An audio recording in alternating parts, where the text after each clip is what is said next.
Hello, I'm Regid Ahmed with BBC World News. Our top stories. Iraq's Prime Minister says all is under control as thousands of protesters set up camp outside the country's parliament. Police in Turkey have raided the home of an Islamic State militant suspected of carrying out a suicide bombing at a police station. History in the making. Leicester City could be about to win the English Premier League. We'll have the latest. And Barack Obama plays it for laughs at his final White House Correspondents' Dinner speech. Even some foreign leaders, they've been looking ahead, anticipating my departure. Last week, Prince George showed up to our meeting in his bathrobe. That was a slap in the face.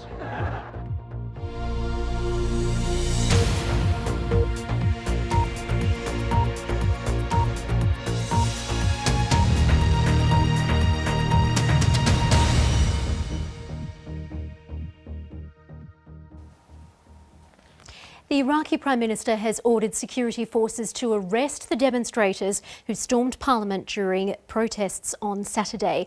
Haider al-Abadi has also been touring Baghdad's Green Zone, partly to dispel rumours that he fled the area. Thousands of supporters of the radical Shia cleric Muqtada al-Sadr broke in on Saturday, and many remain in the zone.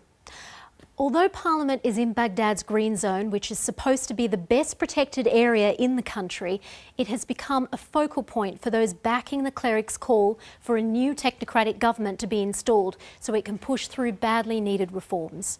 David Campanelli reports. These protesters appear to be going nowhere soon. Thousands of people are vowing to continue their sit-in of Baghdad's Green Zone until their demands are met. Prime Minister Abadi has gone to the scene, where he's ordered the arrest and prosecution of the protesters. But security forces have yet to take action, and the situation is calm. This was the scene on Saturday.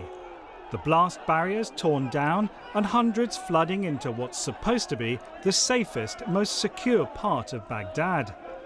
Not content with entering this fortified city within a city, they entered the parliament building, the seat of government in Iraq.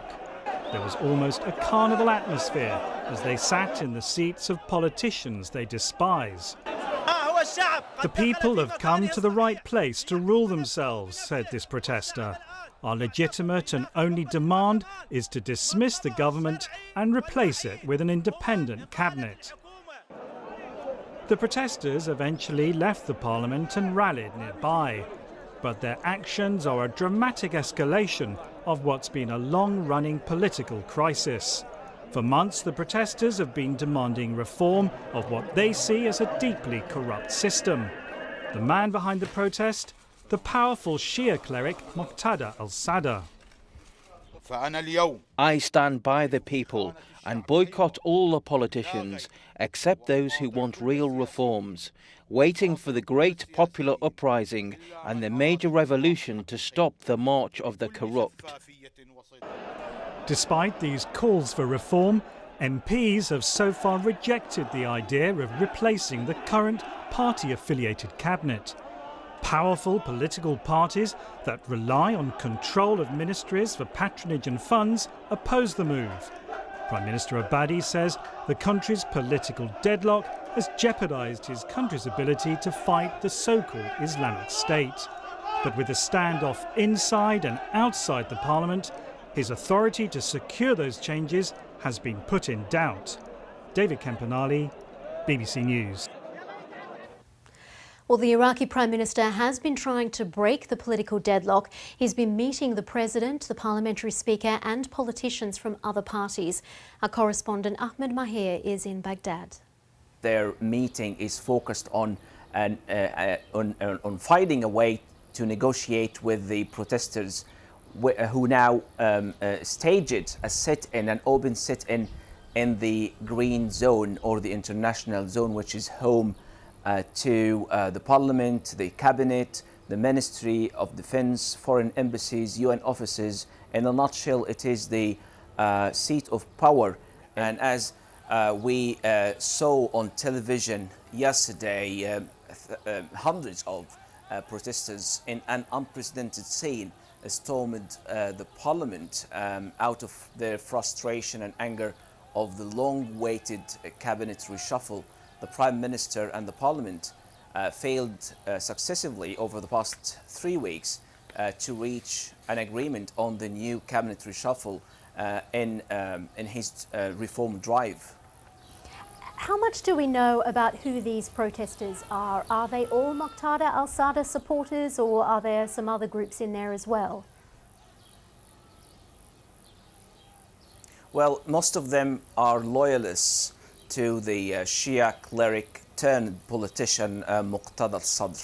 And an emphatic case in point, when Muqtada al-Sadr delivered his speech yesterday after the parliament failed anew to reach the sufficient number of MPs to hold another session to vote on the cabinet reshuffle. He delivered his speech and he boycotted the political process, the entire political process, which was interpreted by people here and many Iraqis as the thumbs up for the protesters in Tahrir Square in central Baghdad to storm the international zone and turn their protest from the Tahrir Square to the parliament.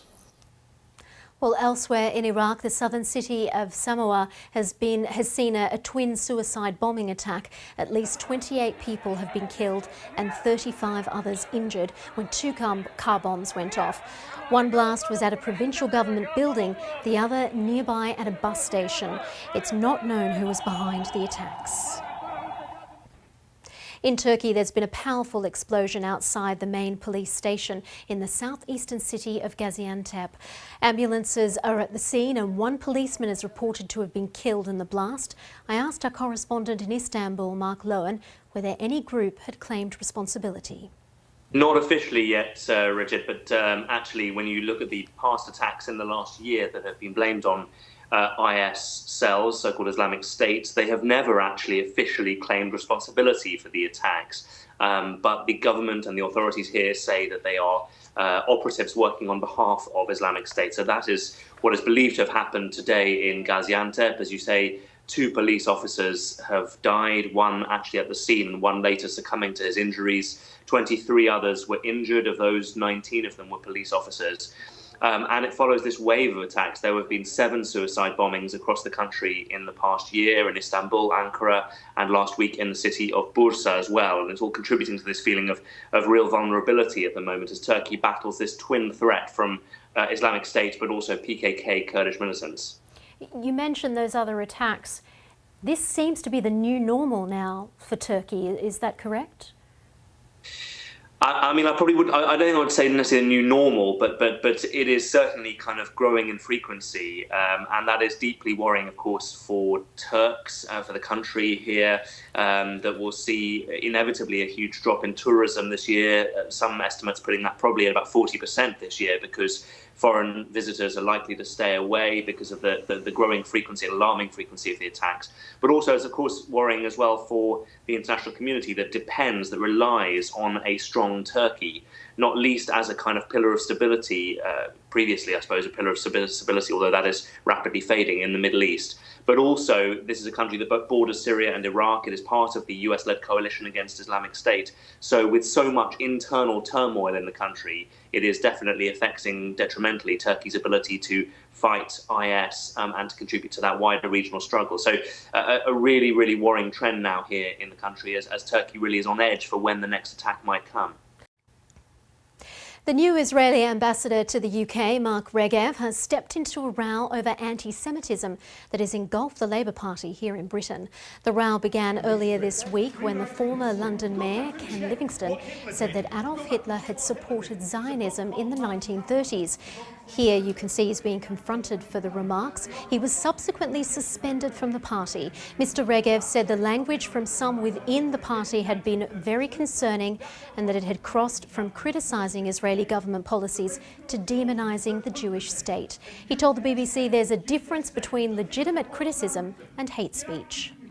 The left does have a proud history of fighting anti-Semitism, but I think it doesn't mean that elements of the left have always been immune to anti-Semitism. I think it's crucial that leadership stands up and says, this is unacceptable. Can you imagine someone in the Labour Party sharing a platform with someone who was an anti-black racist, or someone who was homophobic and called for bad things, hatred of homosexuals? Why can you share a platform with someone who is openly anti-Semitic? Well, with me now is our political correspondent, Alan Sodhi. Alan, very briefly, if you can give me a sense of how this has become such an international story, because it's been a slow burn, I guess, this issue in Britain.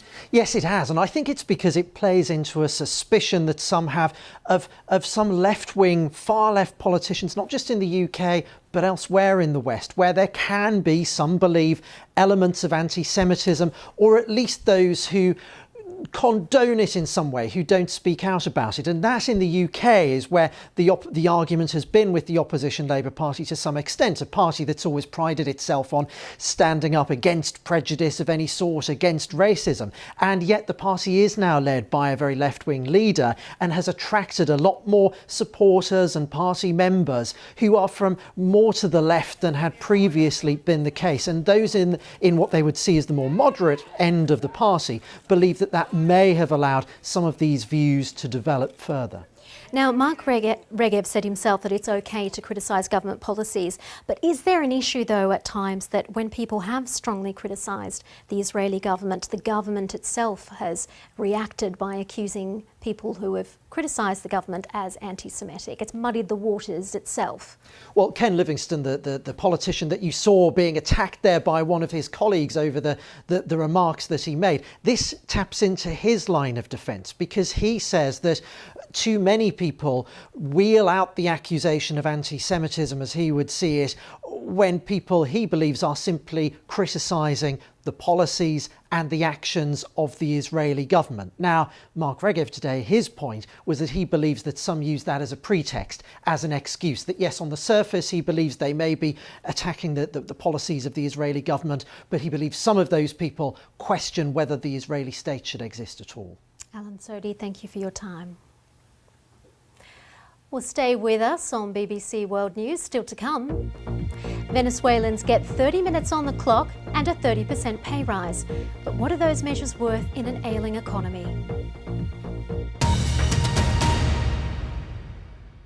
Poachers are wiping out Africa's elephants. You can see that their faces have been cut off, that the tusks have been taken. As Kenya holds the biggest ivory burn in history this weekend, join me, Alistair Leithhead, to meet the poachers doing the killing, see the conservation war in the Congo, and how hunting is saving Namibia's elephants. Elections have always been contentious here in the Philippines. And as the polls draw near, key issues and controversies threaten to undermine the democratic process. I'm Rico Hizon in Manila. Join me on BBC World News.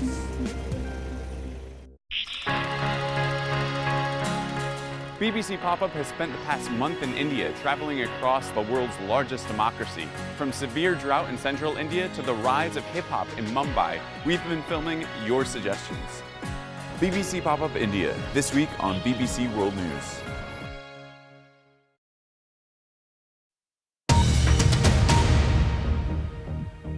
This is BBC World News. I'm Regid Ahmed with the latest headlines. Iraq's Prime Minister has ordered security forces to arrest the demonstrators who stormed the parliament during protests on Saturday. Police in Turkey have raided the home of an Islamic State militant suspected of carrying out a suicide bombing at a police station.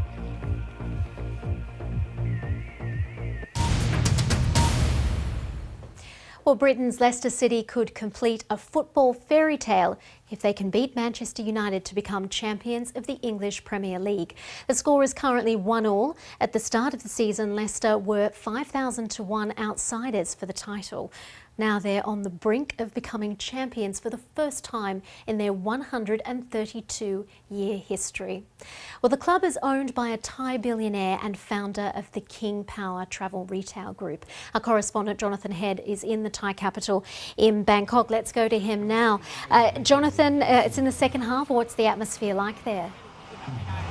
It's pretty tense. You can see these fans behind me. They've had a roller coaster of a ride.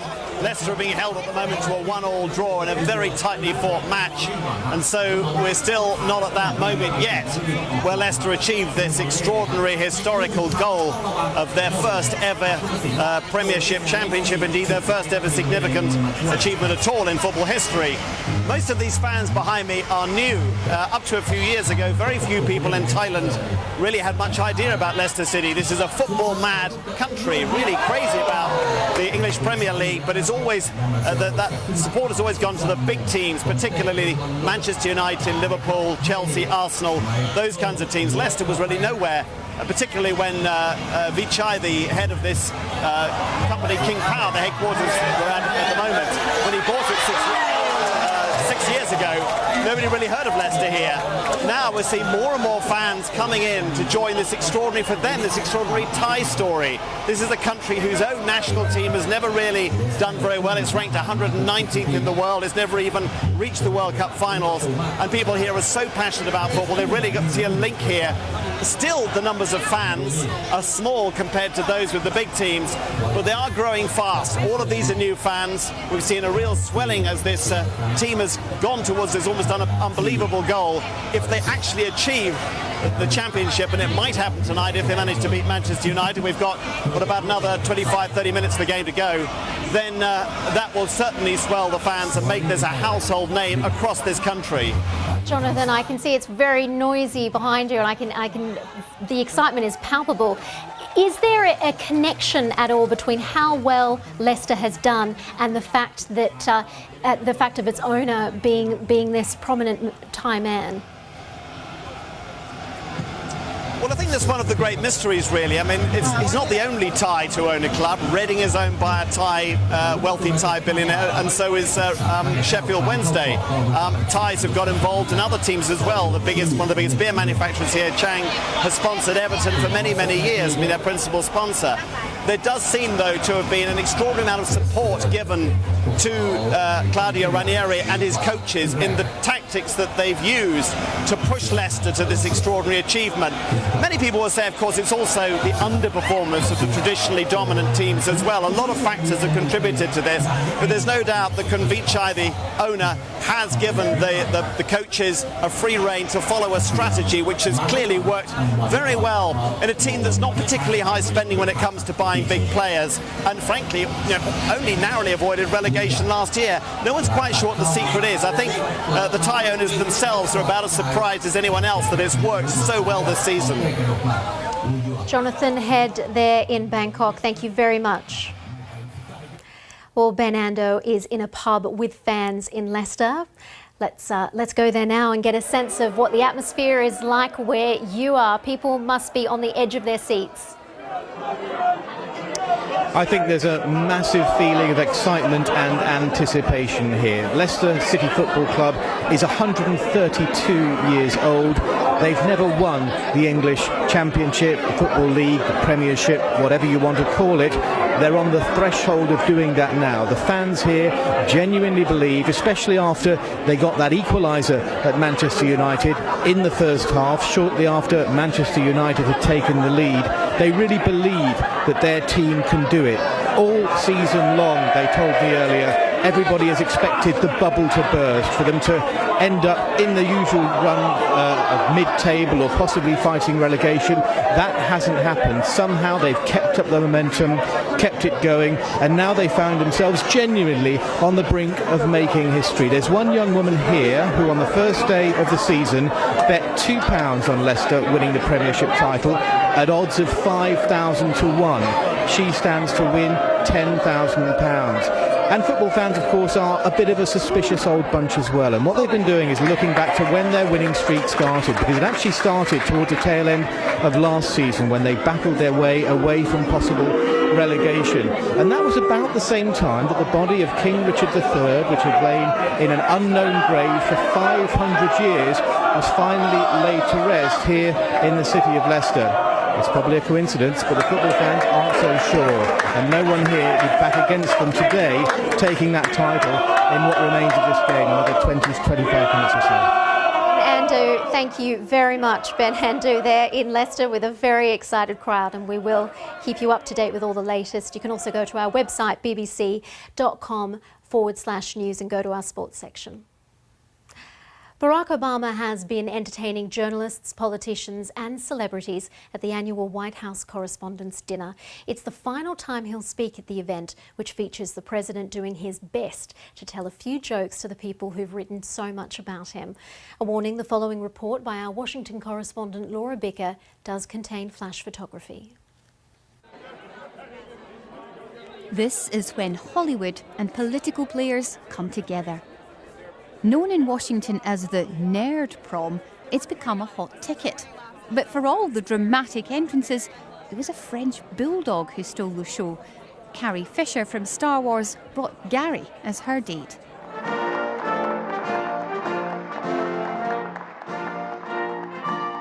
Barack Obama has left a legacy of laughs, but this is the last of his presidency.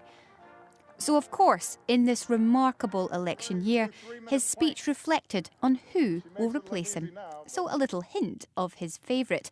Next year at this time, someone else will be standing here in this very spot, and it's anyone's guess who she will be. But as for the Republican frontrunner, well, he wasn't off the hook. And it is surprising. You've got a room full of reporters, celebrities, cameras, and he says no. Is this dinner too tacky for the Donald? What could he possibly be doing instead? The US Commander-in-Chief went on to talk about life after the presidency, where he dreams of becoming a couch commander. Whatever he does, and whatever their differences, his comedy will be missed by many in the White House press corps. And with that, I just have two more words to say. Obama out. Laura Bicker, BBC News, Washington. Well, let's go to John Watson now with all the sport. John, no doubt your biggest story is the story of Leicester. Absolutely, Regid. Yeah, that's where all eyes are at the moment, on Old Trafford, where Leicester are currently playing Manchester United, knowing that a win would see them become Premier League champions for the first time in their history and seal one of the greatest achievements in sport. And that is all the sport for now, Regid. It's back to you. Thank you very much, John. And if you want to know more about the result on that Leicester game, you can go to @BBC Sport on Twitter. Now, the new portrait photographs of the Duchess of Cambridge have gone on public display as part of an exhibition marking 100 years of British Vogue magazine. The pictures, taken by the British celebrity snapper Josh Ollens, were shot in the Norfolk countryside. They'll also appear in the June centenary edition of Vogue. It's the first time the Duchess has taken part in a magazine photo shoot. Lots more soon at BBC World TV.